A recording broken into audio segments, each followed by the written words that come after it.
Hello, happy Thursday. Welcome to this week's episode of Her Rules. I am Nicole. I am your host for today. Just to give you a quick heads up, I am recovering. I was sick last week, so that's why we didn't have a podcast last week. So if I start coughing, I'm going to step away and I'm going to let these ladies hold it down for me because I know y'all don't want to hear me coughing. I probably sound a little groggy already. But just to give you a heads up, I am the owner of Pivot Point Publishing, author of Sis Stand on My Shoulders, which is a new book that is coming out this week. This Saturday, September 7th, we are dropping Sis Stand on My Shoulders, which is a book that is a letter written to the 20-year-old, the millennial woman from women that are a little bit older than 20, just a little bit. So today I have one of our authors of Sis Stand on Our Shoulders joining me. Her name is Miss Sparkle Berry, and we also have our millennial guest again. She killed it last time when she was here. I'm back. So we got Olivia Jones back. I'm going to let them take a minute to introduce themselves. Go ahead and start back down there with you, Olivia. Okay.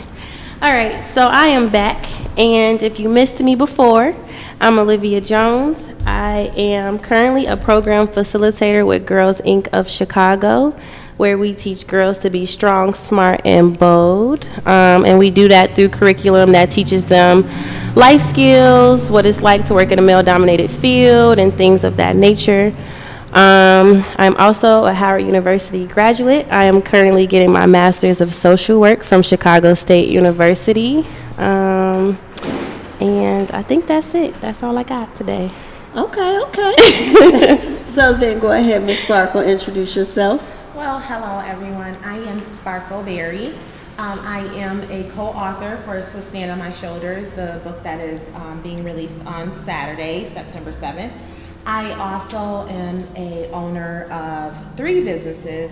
One business is I am a travel expert for Drive Travel.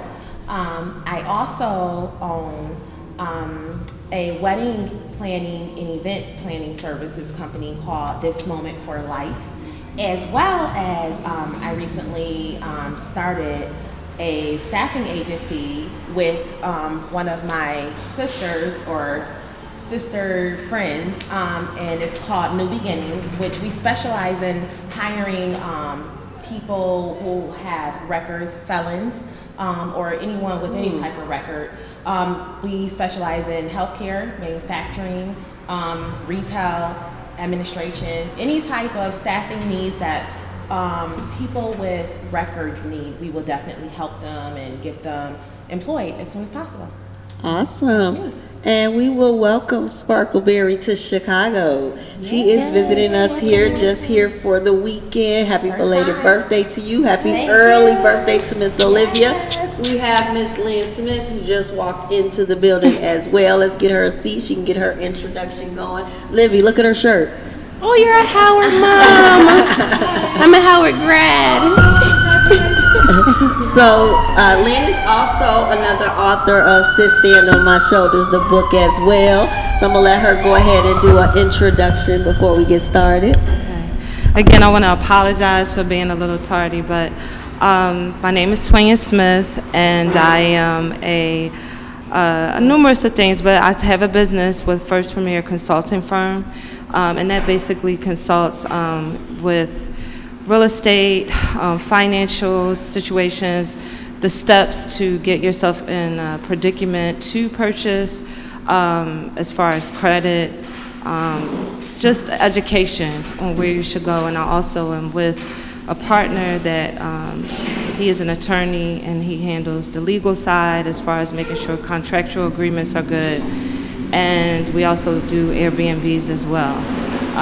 Primarily during the day, I'm a mortgage consultant, so I do that where I work basically kind of the same thing as what the business is. So I just want to thank everybody for being here. Thank you. So we're going to go ahead and get started. As we talked about every episode of Her Rules. Her Rules is a podcast specifically for women where a generation of women come together to discuss topics such as life, business, money, and everything in between. We're going to have a good time, but before we start, we definitely got to do the section of the show which is called What's the Tea? So What's the Tea is not about gossip, as I've probably said before. what we gonna do, everybody that comes on wears a t-shirt that has something that represents them or something that they feel they stand for. Everybody will go around and we will all describe the t-shirt that we chose and why we chose it. I will start. So this t-shirt says, "Smart girls with dreams become women with vision."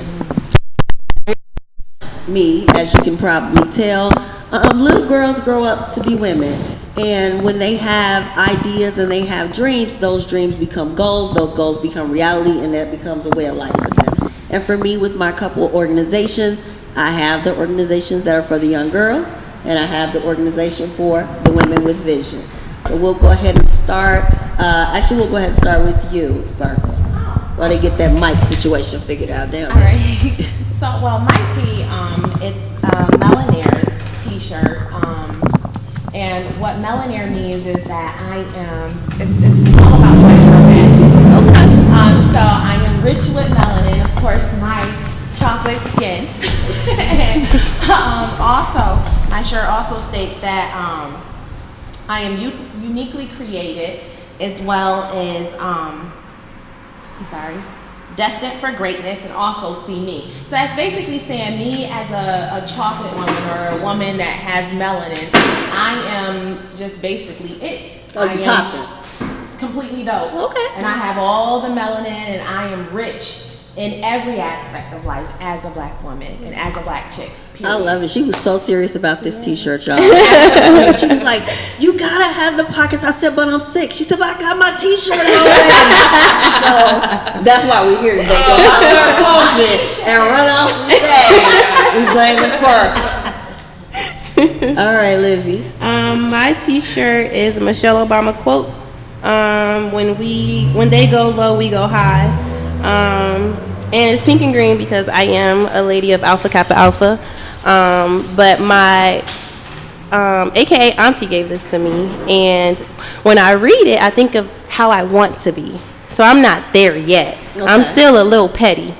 I'm not gonna lie, but 24.9 years. Yeah, I'm almost 30, so I don't got. No, because the last time Livy was on the show, though, she killed it. Like, she talked with the intelligence of someone way beyond her years. So. But I'm working on this. I am someone who, you cut me, I'm cutting you deeper, and that's not how you maintain friendships. That's how you. That is my toxic tribute, and so that's something that I'm working on not doing. So every action that somebody does to me does not need a reaction.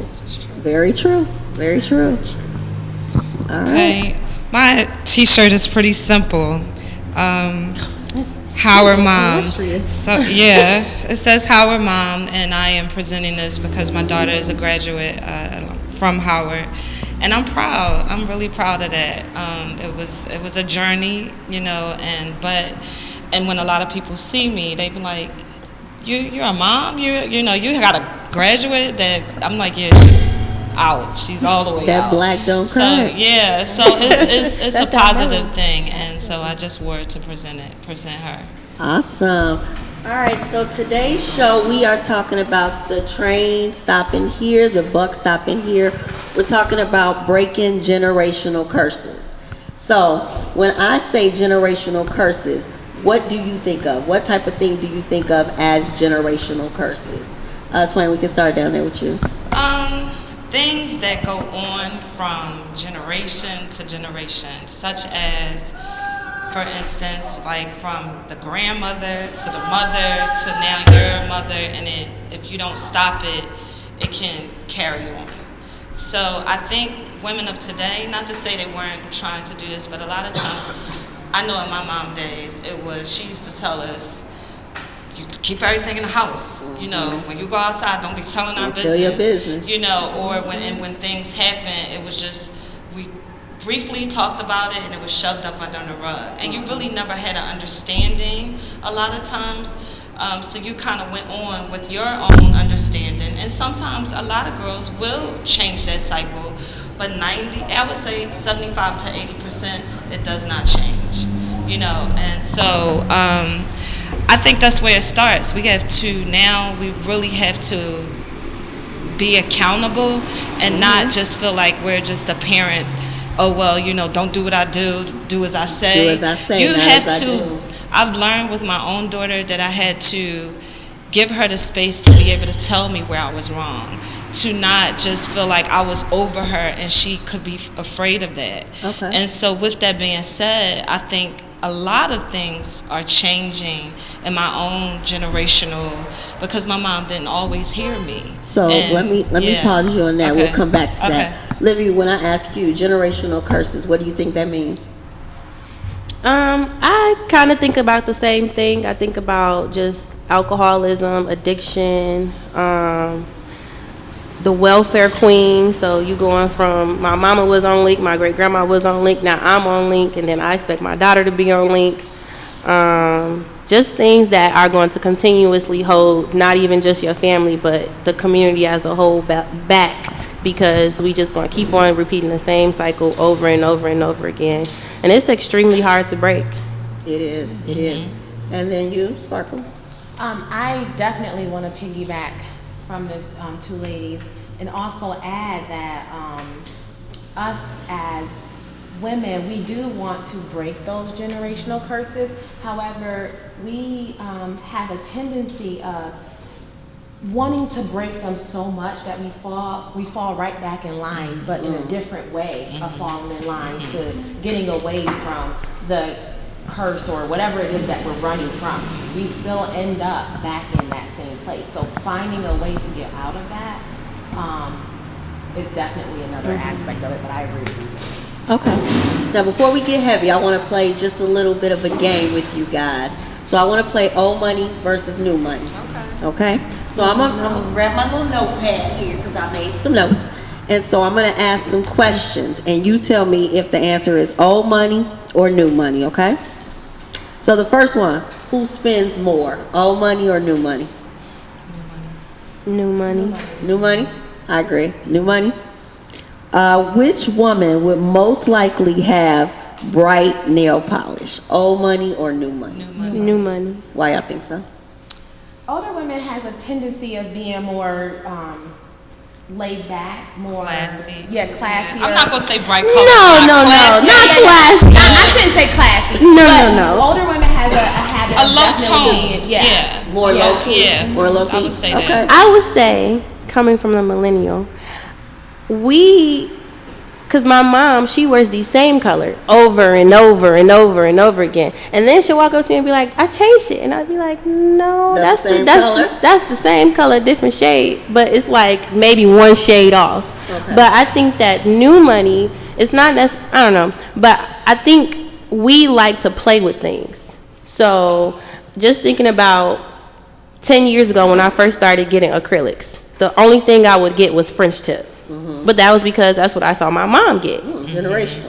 Right? And so as Pinterest became a thing, as Facebook became a thing, and I'm seeing all these different nails that I kind of want to try. Oh, I like that color. I'm going to go get it because I like it, and because at this moment I'm not working in a predominantly white field where I need to feel like I have to be so subtle. I can be myself, and the way I'm myself usually is with my nails. So I'll get mood nails, I'll do this, I'll do different colors my nails, I'll research Pinterest and pull up different nails. So you think it's a way of expression? It's just a way of expression. Okay.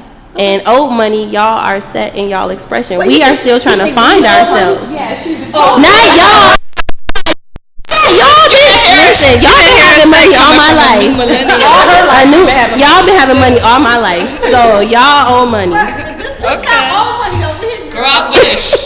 That's what I want to tell you. I wish. So who is more likely to pass money down? Is it old money or new money? old money. I feel old money. You know, it's a cross between, because I was talking to my mother about that, and she was like, people, you know, she's older, but hearing from people even from a little bit younger than her, was saying that you leave the houses today, they lose them for because that's what's actually going on. Now that the people that's supposed to be taking them over, they're losing the houses because they're not taking care of them, or they don't paying the taxes. We don't. And I think what is happening is a cross in between. But for me, myself, I feel like If I left here with not leaving something, that's a problem. It is a problem. That's a And that's a we're gonna get to problem. that. We definitely Yeah, gonna get to that. that's actually a curse. I not agree. to be It able to is, leave to our anything. children. Yes. I think it's So okay. what was the Absolutely. answer? Old money or new money? I still feel old money. Yeah.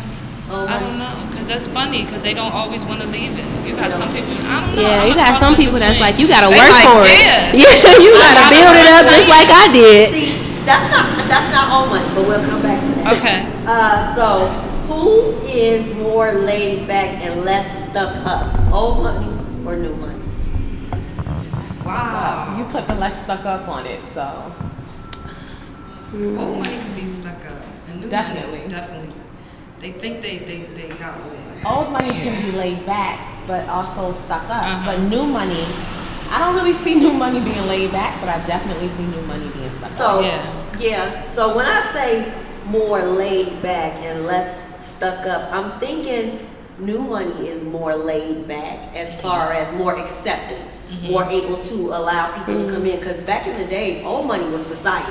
If you didn't have money, you couldn't come over here. Yeah. You don't belong here. Just like we talked about a couple weeks ago, you didn't get to sit at the table because you ain't That got is no true. money. Now, if you put it in that perspective, How the yeah. old money I agree. and the better part, and the people who didn't have money, they were on the They were bottom. there. Just like to go to the HBCUs, like Olivia said, the school you went to, Howard, it was, designed for black women because Yeah. there was a time when we couldn't go to college. Yeah. That wasn't a thing for Yeah. us. Okay, so who is less likely to help others? Old money or new money? New money? New money. That is, I say old money. I say new money. Yeah, Old money. I think I it's say new old money. Y'all think new money don't help? I I think new think money's new stingy. money. I disagree. I think we that scarred. people in our generation, because let me break down actually the quick definition between old money and new money. Okay. So old money is when the money is generations. When your grandmama, as Beyonce said, the grandchildren. That's old money. New money is when you kind of the first rich person in your family, when you just made it to the NBA. And I think that new money is more likely to help because they know the struggle. I really disagree with that. I know a couple of, Well, I did say who is less likely Right, to right, help. right. You So I did. think old money is less likely to Okay. help. okay. Oh. Okay, it's less likely. Okay. So new money is more likely to help, I think, right? Well, you look like no. I don't know. I mean, I've seen some instances where in my own family, like I have a cousin, and he is from he retired from the Colts, right, and NFL, and they tight. And I don't get me wrong, I've never asked him because I'm prideful, I'm very prideful and I'm very independent. But they're very close-knit as a family, and it's almost like when you come around them, you feel like okay, like they don't want, like if you're not used to, because I was trying to go see him in Atlanta, and they were like questioning why I wanted to see him. I think that's a careful thing. I think we talked about that before because people will try to latch on to you. I agree. Yeah, and so when you come into money and you're not used to having it, y'all know we get cousins from everywhere. Everybody want to That's reach out. true. I ain't got no money for real. That's true. And people on my Facebook page, my father, I ain't seen I don't know how long, hit me up like, dude, what did you know what I mean? So I think maybe they're being more cautious. Yeah. Of, And then also speaking from my personal experience, I'm not saying I've, had millions of dollars nowhere near it, but I've helped several of my friends when I haven't, when I was in predicaments where I really didn't have it. Oh, that's what you do. But I've done, not little money. To me, it wasn't little, whereas I could never go back and ask them to do it for me. Or not that they would, basically they didn't have it or they just didn't see fit to do it. So that's what I'm kind of speaking for, like even with my business, anything that I'm trying to do, if I try to collaborate or anything, I just have not found that to be successful with someone that I felt had the credentials new money. or, yeah, Okay. yeah. Okay. Next question. Who would spend more on a car? Old money or New New money, money. new money. Yeah, I'm agreeing. What you think, Lynn? Yeah, because we want to show off. Because we're not used to having anything. So what we're doing is we're getting the biggest, brightest, shiniest, most expensive 8 cars that we can drive. We're gonna have 8 of them in front of our house. The red in front of our big house too. Even if we can't afford it. The house don't have nothing on the inside, but we got 8 cars outside. All the cars in the house is huge. That's that day that we was able to show the world. So y'all can see that I made it. Mama, I made it. Even though tomorrow I'm gonna be crying. Right. So I guess the next question goes without saying it. Who is more likely to save? Oh, money. Oh, money. Yeah, old money. Old money. I think it could be a mix.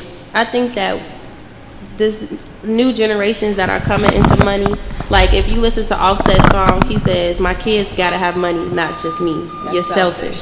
So it's not just like, I think we're starting to be more aware about spending as a younger generation, as younger people that are coming up into money.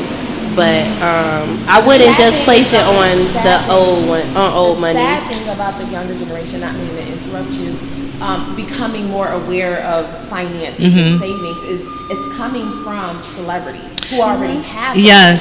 So the youth or the new money individuals who are just getting into money, they don't really know how to do what Offset said. But you gotta have big goals. So like my goal, even when people ask me what I want to be a philanthropist. I don't know how to be a philanthropist yet, but at the end of the day, if you keep speaking it, it's going to be. So if I keep saying my kids got to have money, not just me, in my head, subconsciously, that's what I'm working towards. So that's what's going to happen. He so also I think we're coming into it. He also, I watched the interview that he did on the Breakfast Club, and he's just understanding it, believe it or not, because he said, man, I realized I pay $20,000 for a chain. I buy bracelets. I'm wearing over $100,000, $200,000 in jewelry. I could go buy some real estate. He said it's someone that got in his ear, that clicked to him, that told him that. Even Jay-Z, if you listen to his song, he says in one of them about real estate, he's in his mid-40s? Jay-Z is like 50. And he's up there, right? Yeah. So within the last, you would say 7 to 10 years with him, he's been talking about investing real estate. He talks about an area that's called in New York, that's he didn't know nothing about. What is it called? Dumbo. He didn't know nothing about it. And he was like, man, I had an opportunity to buy. And he was in his, 40s then. And he said, I turned around and was like, dang, I was Dumbo because I didn't buy. Right. Dumbo. So now I do admire that but it took him with all that money, all of that, and it's taken him to learn that now. When we could really learn it now, we could learn it. Thing. Money is not education. And that's why a lot of people, when they get the money, they lose it because they have no idea what to do with it. Yeah. And that's kind of what we're talking about when you're talking about breaking those generational curses. People want to get this money and they want to just buy things and spend it all right now. And they're not thinking about 2 years from now. They're thinking about right now because this money could be gone because you know why? We're not used to having that. Yes. It's like, so let me buy right now. Let me take all my friends out. Let me treat everybody right now. But also, it's because society teaches us as a people to have instant gratification. Oh yeah. So, as a Black community, we have to get it now because we never know what's going to happen tomorrow. And so, it's not just. I wouldn't make it. I don't want to say make it seem, but I don't want to place the emphasis on they're doing this, they're doing that. No, society taught them to do this and to do that. Whereas now that, celebrities are dropping little bugs into our kids' ears, that's probably what our kids are going to start to realize as we start to get older, as a generation start to think about those generational curses that we're trying to break. These are the things that are important. Because I hear that song at least 50 times a day. And now it's in your head. And now that's the only line I can tell you verbatim off that song. That's my thought process is when you were 3, and they told you Santa Claus was coming down the chimney to bring your toys, that's what you believe. Yeah. So I feel like in order to change the behavior, you got to change what you're teaching people. Yeah. And you got to start it off early so that's normal. That's the normal thing. Save 10% of every dollar that you get. If that's all you knew from the time that you were a small person, that would be normal to you. If all you knew was when I get older, just like a lot of people, you know, you go from grammar school to high school, and depending on what you learn, college is the next step, because that's all you know. But if you don't know that, I talk to kids every day who didn't know things about college. They didn't know financial aid was a thing. They didn't know scholarships was a thing, because nobody told them anything. Right. So it's about, in order to move ahead and to do different things, we got to teach different things. Right. We got to talk about different things. We got to have conversations like this where people are talking about things. And in our generation, the 40-year-olds and over, a lot of things weren't talked about. They didn't talk to us about credit. Whose parents in here to talk to them about credit? Mine's did a little bit, yeah. Good.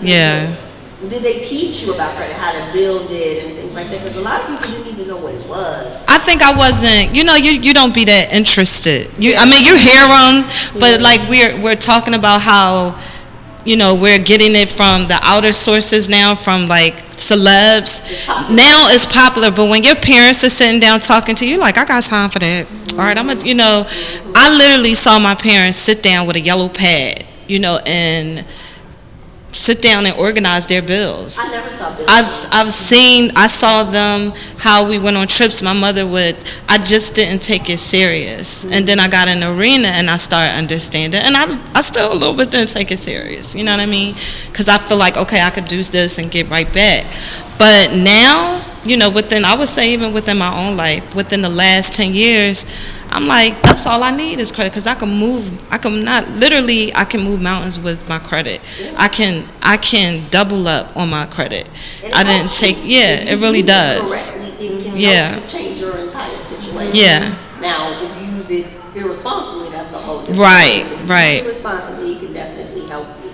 So I asked, of course, as I always do on Facebook, what is one thing that you saw your parents or family do growing up that you have decided that you will not carry on? And some of the answers were children should be seen and not heard. My dad told me that. He told you children should be seen? Yeah. What do you think about that? That I was talking to Ari today. I didn't look at the comments on your post, but that was automatically the first thing that came to my mind. As a woman, that taught me that I didn't have a voice. As a child, that taught me that I couldn't talk. And if I think about the dimensions of my relationship with my mom and the dimension of relationship with my dad, I have a very level 1 face value relationship. Well, I had a very level 1 face value relationship with my father. Whereas my mother, we talk about how I'm feeling. She would journal me every day. I have journals and journals way back to 3rd grade of, Mom, this is what happened in my day. This is what upset me. And then you turn the page over and it's my mom's handwriting. I'm sorry that happened to you. That's awesome. This is how you could. That is so awesome. You could resolve this problem. What book are you reading? Right. Because if you don't talk about it, how somebody knows? Right. That's awesome. My mom and I are best friends now. Like, I cannot imagine her being in the place where my dad is in my life right now at all. And so I didn't, as a child, I never talked. I didn't talk much. You were told not to. Winston was the talker, but that's because Winston's impulsive. Winston is him. He gonna talk. It don't matter. And I was the one that, shh, no, you shouldn't say that. No, you can't. But how am I gonna make history and break rules if I'm so, shh, no, quiet. You shouldn't do that. No, it's okay. We just need to be quiet and be seen and not heard. When did you break out of that? I didn't break out of that until my parents' divorce. Wow. When it took for me to be like, nah, we leaving. Wow. Winston, go pack your stuff. Let's go. Oh, wow. You like it's time to go? It's time to go. We ain't celebrating Christmas like this today. Let's go. That was the very first time I felt my voice. And that was December of 2013. Wow. Yeah. You know, it's funny that you say that, because growing up, me personally, I was molested by a few men in my family. But because we weren't allowed to, and I don't want to say we weren't allowed, but because I was afraid to tell, I never told. I didn't tell my mom that I was molested by those men until my daughter had an episode. Wow. How old was That's I doing that? crazy. I was probably That was a 36. few years ago. Yeah, 36, 37. And Tasha was in my house when I found out that it happened to my daughter. So, and it woke me up. Like, wait a second, because If my nobody daughter says could've told anything. me way before I knew. She didn't tell me until it was kind of too late. But the fact that she even told me, I was proud of her, because that told me she just broke our generational curse in our family. Because several of my family members, cousins, my sister, several women in my family had been molested by several men. You'd be amazed. That can continue because You'd be amazed how many families, Yeah. probably 9, or I would say 7 out of 10 families. And that, like I said, back in the days, it was like you keep our business inside. It was like you didn't say anything. It was like or you were scared. You were scared. Or you was You were redneck, scared. so it didn't matter. 'cause You were wanted scared. it. So that's kind of what you just said about being judged was something that somebody else said. They said that one of the things that they would break is telling the whole family when something happens or when you do something wrong. They feel like it keeps the child fearful and from having conversations. Okay. Because I know a lot of people's parents are guilty of this. I know a lot of us may be even guilty of stuff. Your kids do something and you tell your friends about it. Or you tell your sister about it. And that's probably a private thing. To Yeah, your child. it It's is. a lot for them to It be able to is. say, It yeah. is. It is. Yeah. I learned that the hard way. Yeah. And we usually do learn Yeah. lessons the hard way. Another one was arguing and yelling in front of your kids. That does a lot. That does a tremendous lot. If that's a A tremendous word. lot. That's a lot. Yeah, that is a lot. And that's something that you kind of got to be mindful of when we're talking about breaking curses. That's why we're asking the questions, because a lot of times if you don't know that that's causing a problem for your child. You think Like, it's regular communication? yeah, so I don't know if you think it's regular communication, but that's how you learn how to deal. That's how you learn how to communicate. You don't learn how to have a conversation with somebody without yelling and screaming. And again, I guess that's a generational curse too, when you think that men and women should yell and should fight and should argue. And that's not the way it's supposed to be. That's not the way it's supposed to be. Yeah. Another one was smoking cigarettes. Do people still smoke? People still smoke cigarettes? Actually, people are now people, we just went from being around the lowest point that people are smoking cigarettes and vaping to now we are at the highest point. I believe it's in Naperville, they said, because people are using those vape pens and people are getting sick. And Yeah, that's what I Do they was. think that's not smoking? Like, I think people think that that's not the same as smoking. You because really it's not is. a It's cancer. It's tobacco. not a cancer stick. It's tobacco. It's a little cute. It's a little cute technology thing. But yeah, I think it's coming back. It's coming back.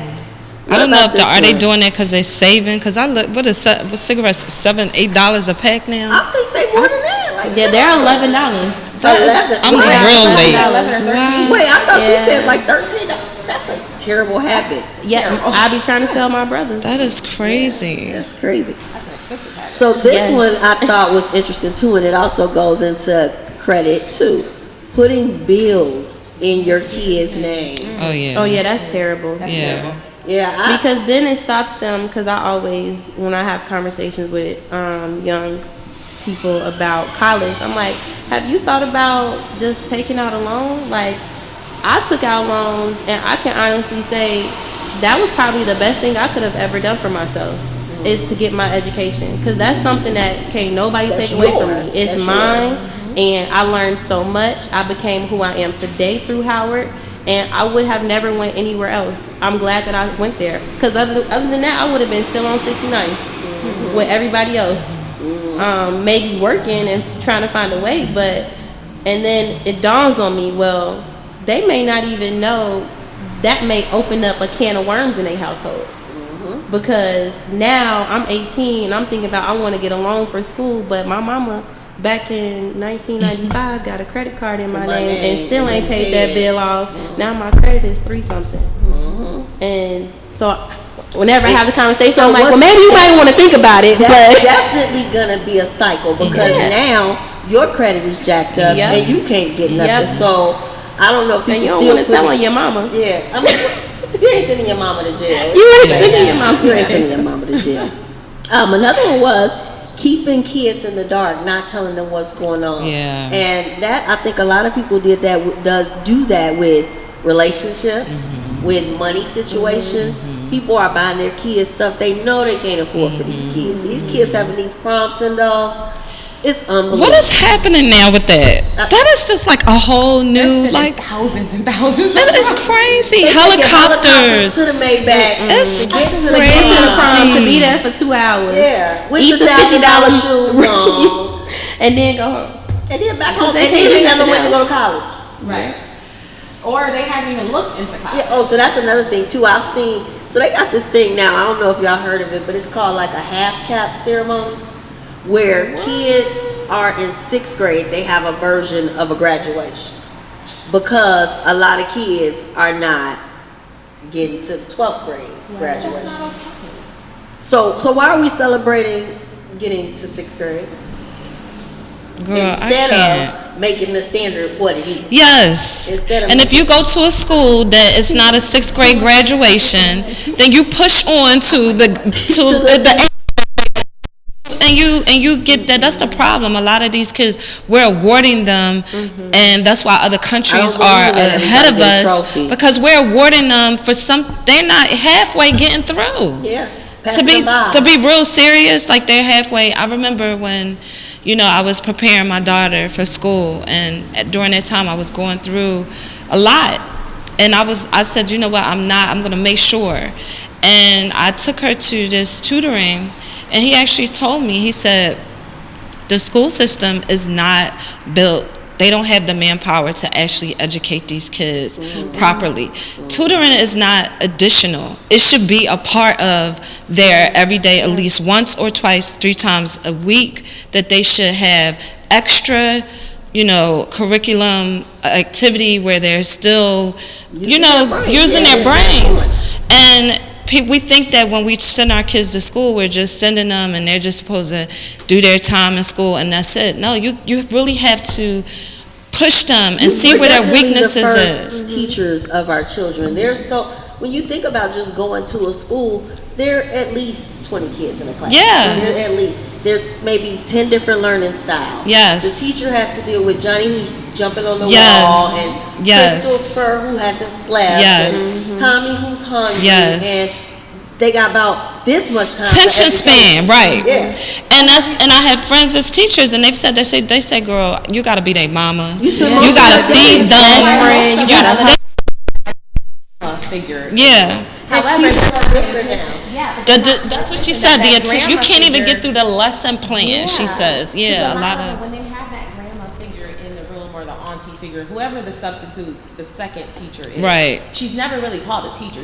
A The lot assistant. of them are. A lot of them are older women. What I've seen from Ohio and New York, a lot of them are older women who are retired, who just want to, an extra job, companionship or something like something that. to do. So they do come in as a grandma and being more nurturing, nurturing, yeah, definitely, instead of teaching. And a lot of our kids come home still not knowing what happened because they've been playing with Grandma Jody all day. And nobody's asking them what happened at school anyway. Girl, but that used to be when growing up. When you come home, you gotta take care of your homework. Bring out your homework. You couldn't. It was like standards. Now it's or even in after school, we couldn't. We had after school. I would go to after school every day, and Miss Holmes would be like, "Okay, y'all sitting down doing y'all homework." And then after that, we can go outside and play. And if homework not done, we gonna be up in here all day. Yeah. And what did I do with my homework? I did my homework. Yeah, and that's teaching you. So the last one, and then we'll move on with the conversation, was one thing that they're not taking with them is depression and anxiety being unchecked. And mental health is definitely a generational curse. Yes, it is. If you don't deal with it, yes, it is. Oh, yes. Yeah. And that's a huge one. Because mental health, I think, also moves in a spirit. You know, if you're not everybody is not spiritual, but if you don't do something with that, your children can take on that. You know, if you don't do something about it to uplift it, they're constantly seeing you depressed. They're constantly seeing you be in trouble or relationships. They take on that. You know, that's or really do. if they don't take on your illness causes a burden on your children. Yeah. And they may be required to. I see kids every day who are the leader in the household because their parents are sick. Oh, wow. They have to get the kids up in the morning and get them fed and get them dressed and get them to school. And they 8 years old themselves. Wow. And so they don't have an opportunity to be a child. So what happens with that is we get a hold to them and they don't listen to us. You know why? Because they don't have to listen to nobody. Right. They're an adult. Right. And then that affects them longer. I spoke at a conference a couple weeks ago, and a guy was saying how he was 6'8" in grammar school. Wow. So people treated him like an adult, but his mind was the mind of a child. Wow. Right. And so he missed a lot of pieces because nobody was teaching him anything. Wow. Nobody was feeding anything into him. And so he made a lot of bad decisions. He moved in a lot of ways, and he ended up going to jail and getting in trouble because nobody was checking his behavior. Yeah. And that type of thing happens, and that's how people wild out and end up on drugs and end up in situations. Which reminds me, I saw something on Facebook that said black people are the only people that put their kids out the house at 18 years old. Do you think, this is a real question, do you think that you were ready to be put out your house at 18 years old? No, I wasn't absolutely put out. not. Absolutely. I'm still in the no. house. Yeah. Absolutely I moved back not. If you don't have some, 18, I just think that is What can ridiculous. you do at 18 years old? Yeah. You can buy a pack. Oh, you No. can't even buy a pack of cigarettes no more. Yeah. So you I think can't- that's you can absolutely vote. ridiculous. You can vote. You can vote You can vote. Yeah. But, I mean, and drive. scientifically, your brain is not even fully developed yet at 18 years old. And so you put your child out the house at 18 years old. Now they're in struggle mode. They got to figure out how to survive. They got to figure out how to eat. And then what they do, they end up in a bad situation because they with wherever they gonna be allowed to go. If it's a girl, she probably going to some dude house who treating her like crap because he can. He now owns you. You gotta eat. You gotta sleep. You need some place to sleep. So 18 years old, I don't know if y'all hear me out here, but 18 years old, your child is not ready. No, not at to be all. put out But you the house. never stop Not parenting at all. either. I think Never. that's the thing that No. we There's keep no missing that age. piece. It is. There's I no still age. go. I still need my still call my mother. mama. I still need my mother. No, Yes. you never. That's one thing that my mom has continued to tell me. I'm gonna be your mother forever. Yes. That means my job title is gonna be your mother Yes. forever. Yes. My mom still don't curse in front of her mom. My I don't mom either. still I don't calls curse her in front of mom my mom every day either. when she's upset. She's like, she was crying the other day, I'm gonna call my mom. My mom is, she's good and she's not in a millennial generation anymore. And so you never stop being a mom. You never stop being a parent. Well, I told my daughter the other day that I was done momming. No. Yeah, and she called me. Yeah. And I was like, did I just tell you that I was finished momming? I'm sick. I don't feel good. It don't matter. You still need, even if your mother is not there, I can't imagine, but you miss that because there's certain, you need something. You need somebody. You need, you're never done, like you said, but at a young age, you're definitely not prepared for the world. Yes. What about the kids that like clearly all of us had our mothers. Clearly all of us weren't kicked out or put out at 18 from what I'm getting from this conversation. However, there are children or young adults out there who parents do that or don't have the mom that you had. That is true. You know what I'm saying? No, I know. I had a boyfriend who was like that. Yeah. And you know where he was at my house all the time. 'Cause You know where that nurturing, ended up that being from your nurturing. house. And that's exactly, my mom became his second mom. And that's, so now not only are you missing that, him and his mother do not have a good relationship. Simply because instead of nurturing him until he became a man, my mom was doing that. Mm-hmm. So now that we're not together, he's missing.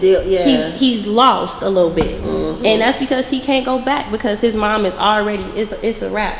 But that's how you shut off that relationship with your parents. It could be mended, but they both have to. It's work. So it would be work. When I saw the post about the parents putting their child out at 18, I naturally jumped on the post because the truth is I don't know anybody who's been put out at 18, and I don't know anybody who has put their child out at 18. I don't personally. But the person who posted it said, I'm talking to somebody right now who's 19 years old, and 3 days after she graduated high school, her mother told her it was time for her to go. That's crazy. But probably didn't ask her if she wanted to go to college. Probably didn't ask her if she wanted to pick up a trade. Probably didn't do anything to help her mend her future. Well, so we don't know the exact situation behind that, but he did say that it wasn't warranted from what he knew. But somebody else got on the post as well, because that's what people do, and they said that you don't know the backstory, you don't know how she treated her mother, and you don't know this. And I don't know. I guess there's some things that can happen that would cause you to remove your child from your home. You have something you want to add? Yeah, I put my 19-year-old out a couple months ago. Okay. So there are certain things where you just have to put your foot down so that they learn a lesson. Did you cut off ties with your 19-year-old, No, or she just had them? She had to go. She couldn't live there because she wasn't respecting. I'm assuming respecting rules. Now, and so it does get complicated, and I'm sure that hurted you. I'm sure that's not what you wanted to do, but at some point, you were hurt. I mean, I think you. No, because it hurt you at some point. I think.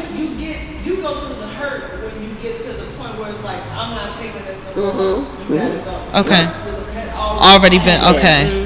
Yeah, so she just had to learn that no matter how old you are as an adult, I told her, even at 40 years old, if I had to go live with somebody right now, you respect the rules. You'll be humble. I have to respect. Respect the rules. If they want me to be in the house by 12, yes, 41, absolutely, absolutely. So she had to learn that. That reminds me of the Cosby Show, that Real World episode.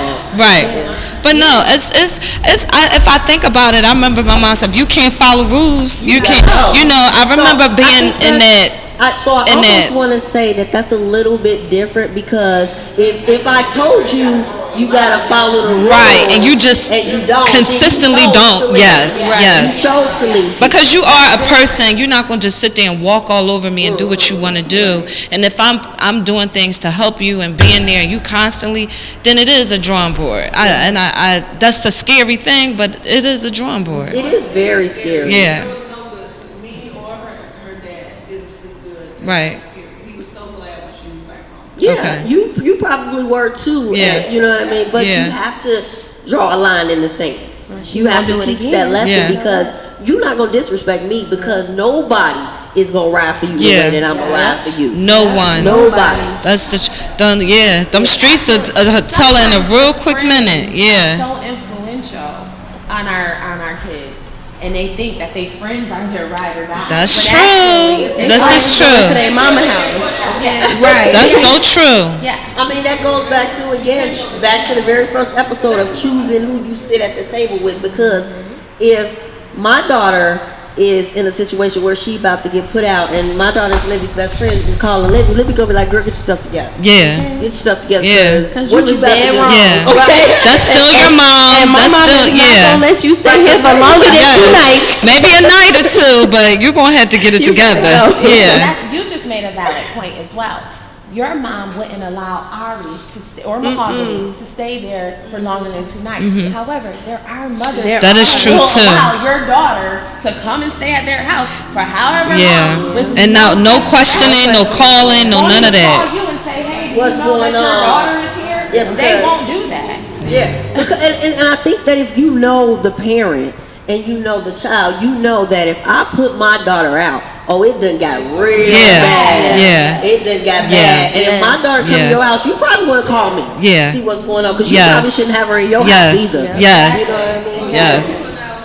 Right, exactly. Because she gonna disrespect you the same way she disrespected.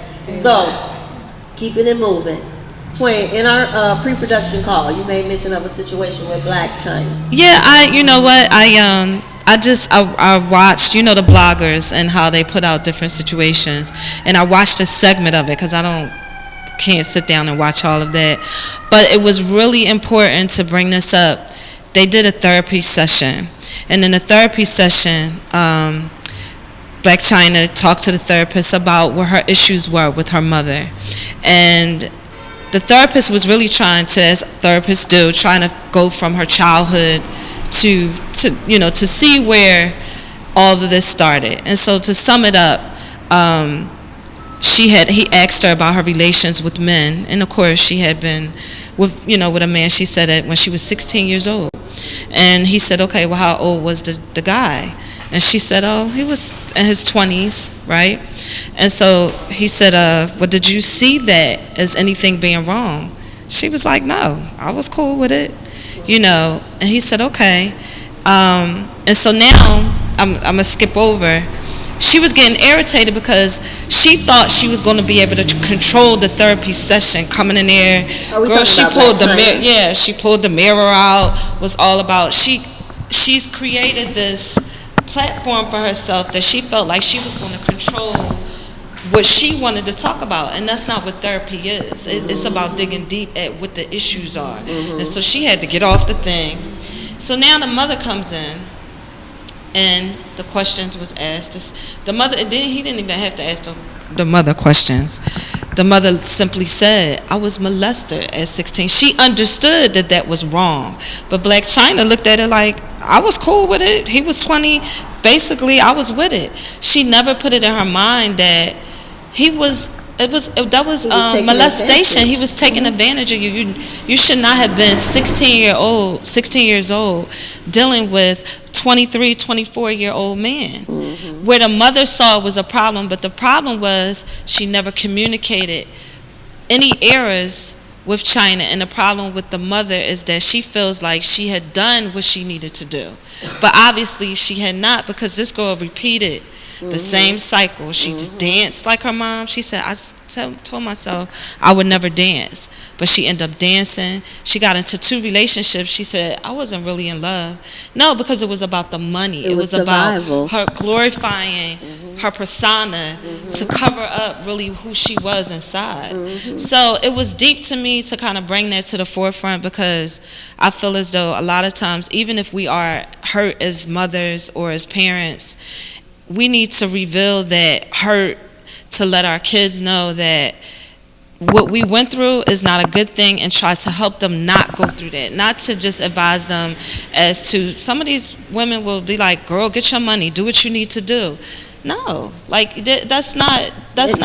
Not even only will they tell you that, sometimes you don't have to tell people things. They do what they see. They that's think true. That's normal. And that's exactly what she did. Yeah, they think that's normal. My mother was a dancer, so when I grow up, I'm going to be a dancer. My mom dated a guy that was 60 so that he could pay the bills, and so that's what I'm going to do. I'm going to get me an older man so he can pay the bills. And that keeps that cycle going. That's exactly. Over and over again. The sad part about it, and I don't know what's going to happen in the next episode, but the sad part about it, it took a minute. It's still like the mother was not grasping that she needed to hear her daughter. She needed to come out of cursing her out. Like, she talked to her crazy. Like, she wants comfort from Chyna, but you haven't sat down to feel her comfort. You haven't, y'all haven't come to a means where y'all could talk to each other. And so, in relating that to my own situation in my life, I had to come down and talk to my daughter when it was times where I really didn't see. All I saw was what I was trying to do, how hard I was working, what I was trying to make of our life. I didn't understand where she was hurt at, and I had to be humble, and I had to let her bring out, and then it was crazy because I was like, wow, I'm thinking I'm doing everything, or I know I wasn't perfect, but I had to allow her that room, and that gave us so much, like, a closeness together, a bond. It took time, but now it's like our relationship is unbreakable. You know what I mean? That's really very important, because had you discounted her feelings, or maybe what Chyna's mom is doing, discounting her feelings, telling her, what could you possibly be worried about? Right. I'm the one taking care of everything. I'm out here struggling, and you don't even know, because a lot of times children have no clue They what don't. their parents They go don't. through to make today They happen don't. for you. They don't. And a lot of times, parents get angry at kids for stuff that kids don't even know. Yeah. You mad at her because she look like her daddy. You chose her daddy. Yeah. She didn't choose her daddy. Yeah. You mad at her because she act like her daddy. Yeah. That's part of her. That's who she is. So we have just about 5 minutes left Okay. of the show, ladies. This went by Okay. really, really fast. It did. So again, we came here to talk about breaking generational curses, and we've actually given some really good information.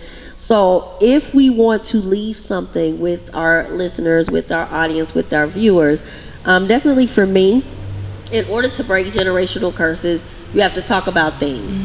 You have to talk about things that have happened in your family and how you can avoid that going forward. Give coping strategies. Teach. Definitely pay attention to what's going on and things that they always say, be what you needed that you didn't have. So if as a child you were told to shut up and that made you feel some type of way, then allow your kids to speak. If nobody talked to you about money and credit and you got to college and then you realized your family was broke, talk to your kids about money. If you realize that your parents yelling and screaming at night made you sad and made you cry, then be mindful of yelling and screaming around your kids. Do any of you ladies want to leave something? How to break the generational curses? I have a final quote. And my quote says, I'm sorry, I had to write it down because I couldn't remember it. Pain travels through family lines until someone is ready to heal it in themselves. By going through the agony of healing, you no longer pass the poison chalice onto the generations that follow. It is incredibly important in sacred work. You gotta heal. That's really you gotta good. recognize and heal. That's good. Yeah. Because hurt people do what? Hurt people. Hurt people. Yeah. Hurt hurts hurt. Yeah. Yeah, it does. I would say be intentional. I think that the way my mom broke our generational curse was she was very intentional the way she raised us. She took note of the stuff that maybe she didn't necessarily like growing up, but she also noted the stuff that she loved about her mom and how her mom made her feel, and she placed all of that into us. And that's why we developed the bond that we've developed. That's why I can see her cry. I can see her hurt. She has no issue with opening up to me about anything that happens, financial problems, relationship problems, things that the normal common people be like, you shouldn't talk to your daughter about. And I was just gonna say, be honest. Be honest, because there are times when you got to move out of your house because you can't afford it no more. And you ain't telling your kids anything. You just pulling them out of situations and they don't know what's going on. That is true. And they're developing their feelings about things, and they're developing anger with you because they don't know what's going on. They just know you pulled them out of their school and out of their house and moved them someplace else because you ain't told them nothing. Yeah. And you don't have to tell them all your business and break it down. Right, but you do it in an eloquent way. Yeah. Sometimes even if you have adult children, ask for help. My mom has asked me for help, and it's made me feel like whatever I'm destined to do, I'm starting to fulfill it as her daughter. Because now that she's raised me up to be the person I am, I can give back to her so that she can be the person that she's. And that's how it should be. Exactly. I think. And it's, I mean, when you think about it, they took care of you. Yeah. Why can't you take care of Yeah. them? I mean, you owe your parents that much. If your parents took you through your whole life, taking care of you and washing your back and washing your butt and doing whatever they had to do to make sure you eat, I feel joy whenever I can help do my too. mother. Every time. Yeah, I would say it's about transparency. You got to be transparent. You definitely have to listen. You have to listen. And you want to constantly be a tool for them. You have to show as an example, and you got to be willing to do the work. Definitely. And I think once you do that and you install good things in them, they're gonna mess up just like you messed up. But you let them know that it's okay. It's okay to talk about it, and then be a listening ear. So because the streets is gonna tell them whatever, but you got to be honest with them, even when it hurts them. You really do. So that would be my And advice. to speak on all of those, therapy is okay. Yes, it If you is. need to go get help, it Yes. is okay. Yes. Go get help. Don't sit up with that stuff because there are people Yes. out here that are trained to help you with that. Yes. So I think this was good. I hope that you all got something from it. Definitely, ladies, millennial ladies, sisstandonmyshoulders.com. That's the website for our new book that is coming out Saturday, September 7th. There's also a book release event. This event is a book written by myself and 17 other women. These are 2 of them. That's one of our influencers right there. She was giving me information on what the millennials need to know. It's real talk.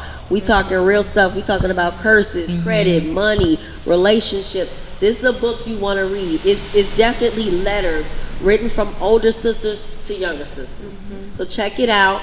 This is this week's episode of Her Rules. I thank you so much for listening. We are available on iTunes, Spotify, YouTube, Facebook Live. Check us out. Her Rules podcast is what it is on every platform.